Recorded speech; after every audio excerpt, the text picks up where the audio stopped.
Dunia internet akan terus mengalami revolusi demi revolusi sejajar dengan perkembangan semasa dunia dan bilangan penggunanya. Sebuah pembekal maklumat internet sejagat iaitu Comscore melaporkan bahawa jumlah pengguna unit internet telah mencapai arah 1 bilion pada Disember 2008. Mengikut perangkaan penyelidikannya, Asia Pasifik mempunyai bilangan pengguna internet paling ramai dengan 41%, diikuti oleh Eropah dengan 28%, Amerika Utara 18%, Amerika Latin 7%, dan akhir sekali Timur Tengah dan Afrika bersama iaitu 5%. China mengungguli senarai mengikut negara dengan 17.8% pelayar internet sedunia.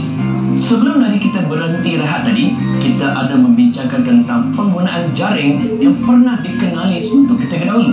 Namun, malangnya ia kini tidak lagi menjadi pilihan pengguna internet dunia.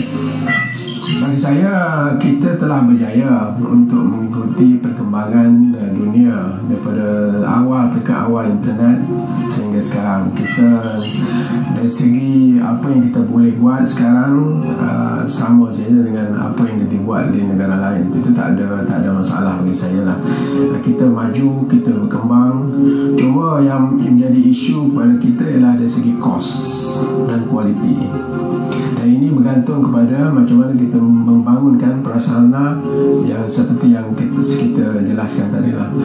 Dan kita rakyat Malaysia sekarang telah menjadi pengguna media sosial yang utama di dunia. Minatnya begitu tinggi. Setiap orang pakai macam-macam, Facebook lah, WhatsApp lah, macam-macam.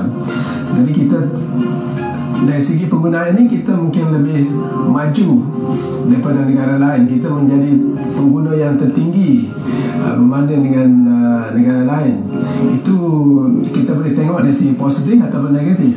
Maknanya kita banyak buang masa dengan menggunakan teknologi ini dan kurang masa untuk benda-benda yang lebih produktif.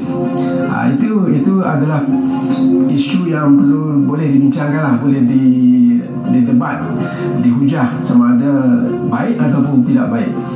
Banyak isu-isu yang fitnah, banyak mengumpat yang tidak menggambarkan akhlak yang baik lah dari segi masyarakat kita.